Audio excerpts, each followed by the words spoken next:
तुम्ही तुमचा मोबाईल रात्री झोपताना चार्जिंगला लावता आणि थेट सकाळी 100% झाल्यावरती चार्जिंगवरून काढता का? तर ही सवय तुमच्या मोबाईलसाठी धोकादायक आहे।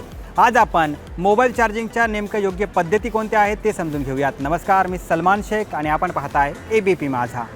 आपल्या फोनची बॅटरी लिथियम आयन आणि लिथियम पॉलिमर तंत्रज्ञानावरती आधारित असते। एकदा का तुमचा फोन 100% चार्ज झाला आणि तरीही तो प्लग इन राहिला की बॅटरीच्या आत ओव्हर चार्जिंग स्ट्रेस तयार होतो। हा ताण बॅटरीची चार्ज सायकल लाईफ कमी करतो।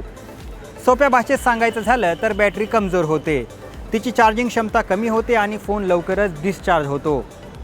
कालांतराने तुम्हाला नवी बॅटरी किंवा नवीन फोन देखील घ्यावा लागतो।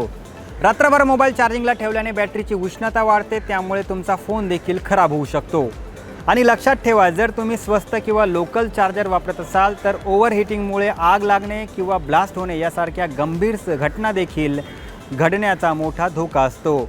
रात्रीच्या वेळी व्होल्टेजमध्ये मोठ्या प्रमाणात घट किंवा वाढ होऊ शकते, त्यामुळे तुमचा चार्जिंग पोर्ट, बॅटरी किंवा अगदी फोनचा मदरबोर्डही खराब होऊ शकतो। मग आता प्रश्न पडताय की नेमकी चार्जिंग कशी करायची?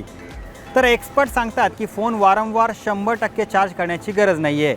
मोबाईलची बॅटरी 20 ते 80% मध्ये चार्ज ठेवणे सर्वात योग्य आहे।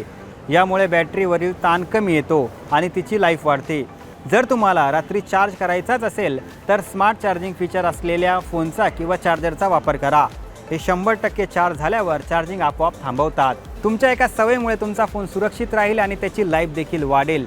तुम्हाला हा व्हिडिओ कसा वाटला आम्हाला नक्की कळवा आणि जास्तीत जास्त मित्र मैत्रिणींपर्यंत हा व्हिडिओ शेअर करा। भेटूया पुढच्या व्हिडिओमध्ये। पाहत रहा एबीपी माझा।